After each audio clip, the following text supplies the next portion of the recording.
പത്മ പുരസ്കാര പ്രഭയിൽ കേരളം. അനശ്വര സാഹിത്യകാരൻ MD വാസുദേവൻ നായർക്ക് പത്മവിഭൂഷൺ സമ്മാനിക്കാനുള്ള തീരുമാനത്തെ നിറഞ്ഞ ഹൃദയത്തോടെയാണ് കേരളം സ്വീകരിച്ചത്.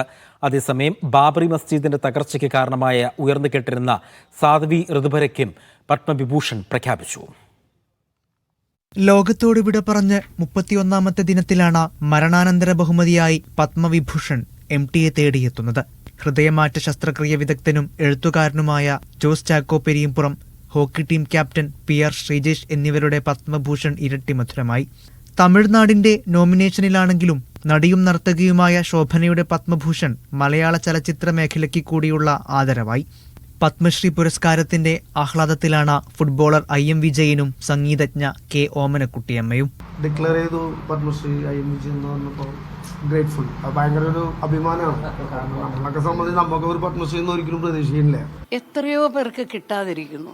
എന്നെക്കാളും കഴിവുള്ളവരും കഴിവില്ലാത്തവരും കാണാം. അക്കൂട്ടത്തിൽ എനിക്ക് കിട്ടിയില്ലേ. എന്നേക്കാൾ കഴിവുള്ളവരും ഇനിയും പത്മശ്രീ നേടാനിരിക്കുന്നവരുണ്ട്. ഭരണകക്ഷിയായ TDPയുടെ ആന്ധ്ര MLAയും നടനുമായ നന്ദമൂരി ബാലകൃഷ്ണനും പത്മഭൂഷണ് അർഹനായി. സംഘ് പരിവാറിന്റെ വനിതാ വിഭാഗമായ ദുർഗാവാഹിനിയുടെ സ്ഥാപക കൂടിയാണ് പത്മഭൂഷൺ നേടുന്ന സ്വാതി ഋതംബര. ബാബരി മസ്ജിദ് തകർത്തതിനെക്കുറിച്ച് അന്വേഷിച്ച ലിബ്രാൻ കമ്മീഷൻ ഇവരെ പ്രതിപട്ടികയിൽ ഉൾപ്പെടുത്തിയിരുന്നു. സാക്ഷികളുടെയും തെളിവുകളുടെയും അഭാവത്തിൽ 2020 CBI കുറ്റവിമുക്തിയാക്കുകയായിരുന്നു. മീഡിയ 1, ഡൽഹി.